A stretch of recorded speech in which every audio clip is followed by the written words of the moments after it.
वहां से भी हम सीधा कर लेंगे।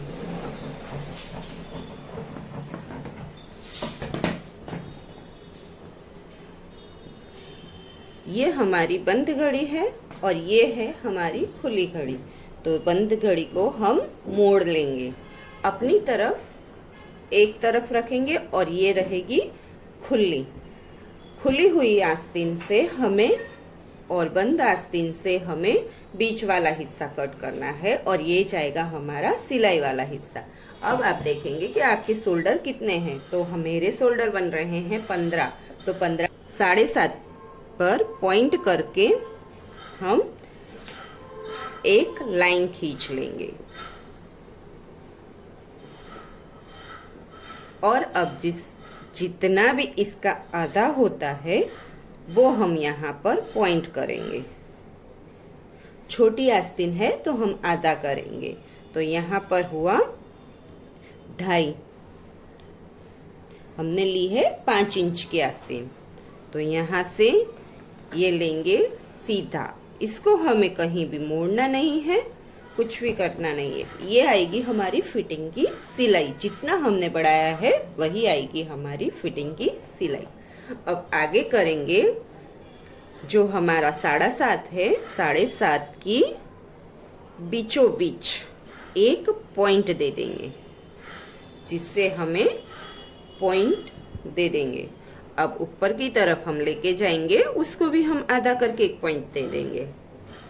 तो देख लीजिए, हमें एक चौड़ाई का आधा देना है और जो हमारा कपड़ा बचा है उसका एक आधा पॉइंट करना है। इससे हमारी एकदम परफेक्ट आस्तीन बनेगी।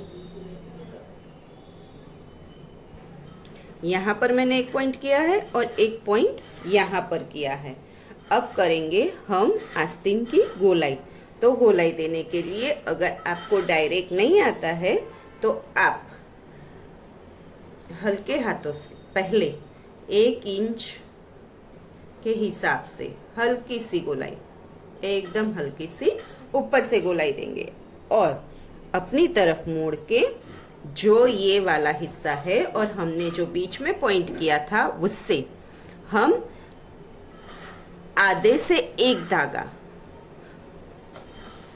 बस उतना ही हमें यहाँ पर एक पॉइंट देना है। ये हो गई हमारी आस्तीन। जो हमने बीच में दिया था वहां से एक पॉइंट करके हमको इस तरफ से गोलाई देनी है। अब गोलाई देने के बाद जो हमारी बंद घड़ी है वहां से हम 1 इंच तरफ, ये हमारा 1 इंच है। अगर ब्लाउज की कर रहे हैं आप तो ब्लाउज में हम 1.5 इंच देंगे और अगर ड्रेस की कर रहे हैं तो हम 1 ही इंच देंगे।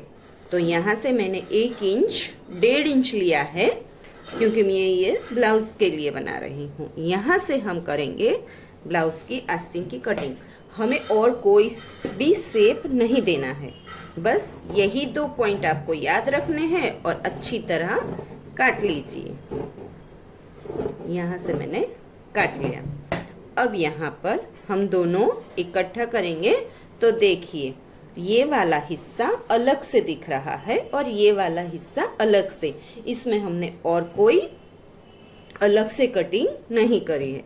अब आप अपने आस्तीन का जो नीचे वाला हिस्सा रहता है उसका नाप लीजिए। तो मेरा मुड्डा, हमारे यहाँ मुड्डा बोलते हैं, आप क्या बोलते हैं वो बताइएगा। तो आस्तीन की मोरी, मैं आस्तीन की मोरी बोल रही हूँ, आप कमेंट कीजिएगा कि आपके वहाँ क्या बोला जाता है। तो यहाँ से मैं 1.5 इंच, क्योंकि ज़्यादा होता है ना तो आस्तीन से बाहर निकल कर दिखता है, तो ज़्यादा कपड़ा हमें नहीं लेना है। तो यहाँ से मैं एक क्रॉस दे दूंगी। यहाँ से मैंने ये क्रॉस दे दिया। ये बन गई हमारी आस्तीन।